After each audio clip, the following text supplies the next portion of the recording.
They've shown some strength in the paint today. Their work on the boards has been impressive. Williams sets a screen for Williams. Pass to Williams. Another shot. Kicks it out to Wiggins. Here's Flagler. Defended by Harkless. And there's the shot clock violation. Couldn't get the shot off in time. Jazz ball. Let's do it. Let's go. Bring it in. It's been a nice stretch for them offensively. I mean, the communication's great. The movement's been really good. This is solid team basketball. Pass to Williams. The three. Nailed from three-point land.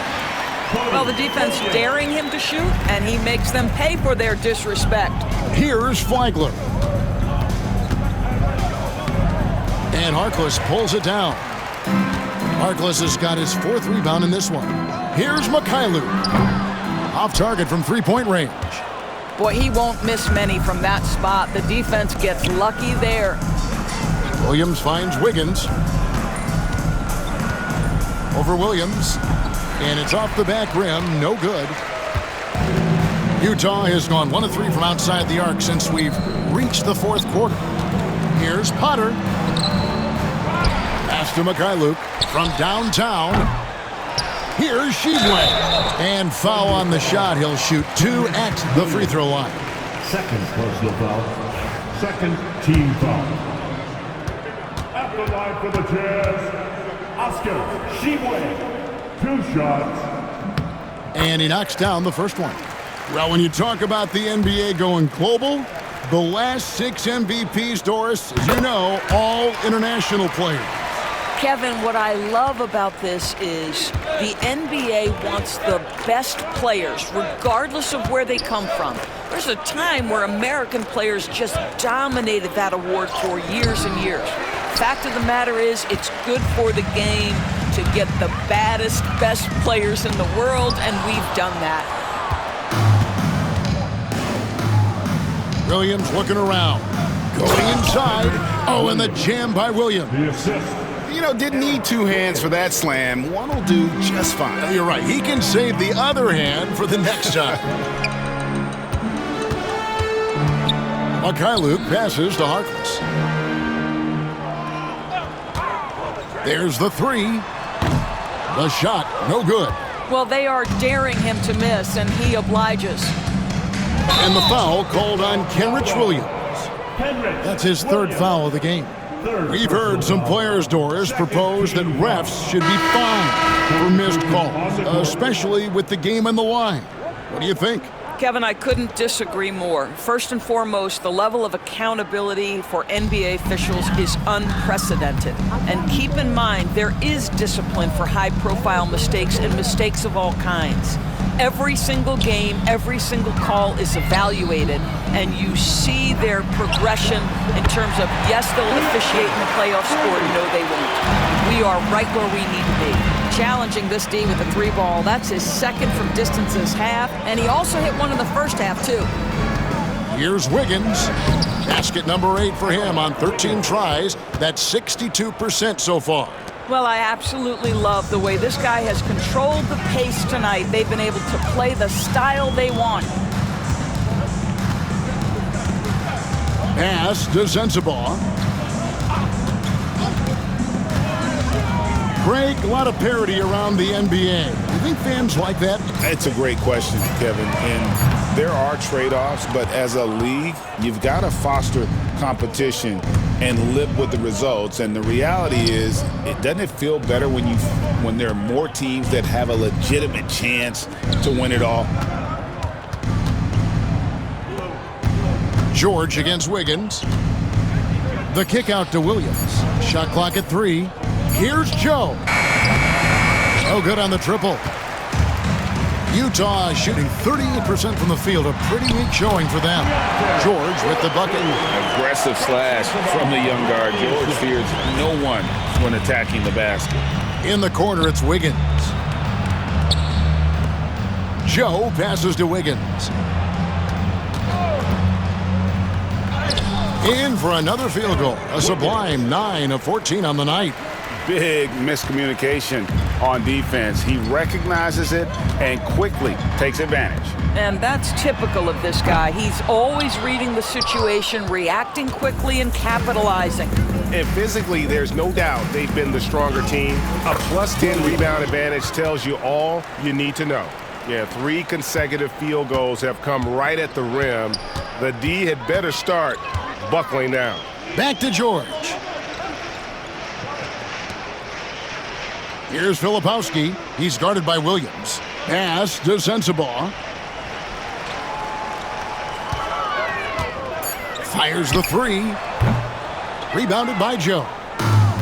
Joe's got his 7th rebound here tonight.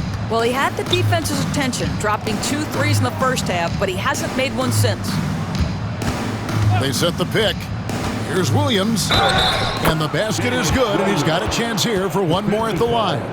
That's the 10th straight point they've given up in the paint. And the league clearly focused on making regular season games matter. Right? You think more steps are coming? Well, let's give the league credit because they've left no stone unturned. The play-in, the in-season tournament, the 65 games rule, all implemented with that in mind. Pass to Flagler. Williams, a screen on George. Flagler gets the bucket. Flagler's got 17 now, just in the second half. This is what we call highly efficient play, working off the screen, getting to the cup. Here's Sensabaugh. A three-pointer, no good. And I thought that was going to drop. It looked good from here. Williams passes to Wiggins. Some nice passing by Oklahoma City here.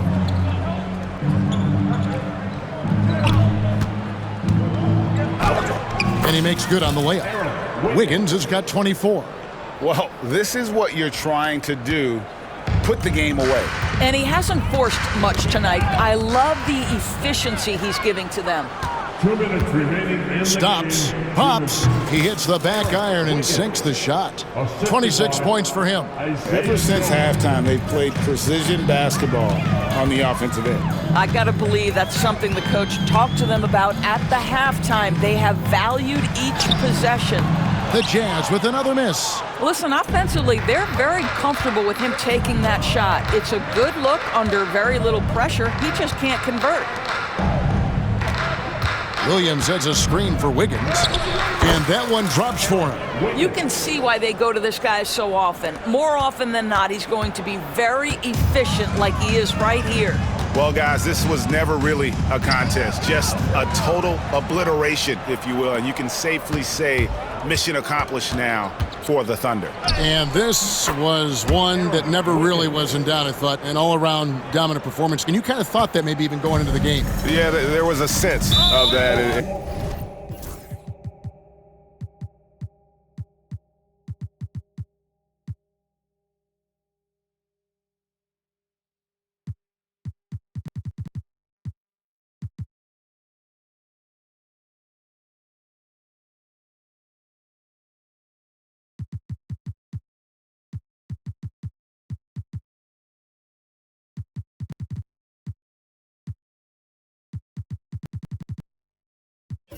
Man, they just pretty much blew them right out of the water. A clinic was put on display here today. And I think, guys, we sort of expected a win here in a season already with 66 wins. Tonight's win will notch that up one more to 67. A very dominating presence they seem to have nearly every time they come out on the floor. And as we get set to put this one to bed, a one-sided season series thus far, they've won 2 straight. Here's Jones, and he uses the glass on the layup. Making every effort to put this game on ice. Well, just terrific teamwork. Each guy doing his part. You love what you're seeing from them tonight. Shot's good by Sensabaugh. Well, Keontae George demonstrating right there he's a team-first guy. Teammate open, you put it where it needs to be. And here's Mitchell from the arc. Drills the three-pointer. Spirited performance. You love to get this kind of win, especially on the road. You've got to be able to block out all distractions in enemy territory. This team did a tremendous job staying focused on the task at hand. And this is what dominating the glass looks like. He just cannot be contained. Wow, what a performance. And he's not just winning with physical ability, he's winning with anticipation. Count it. And that's exactly what they're going for on that shot.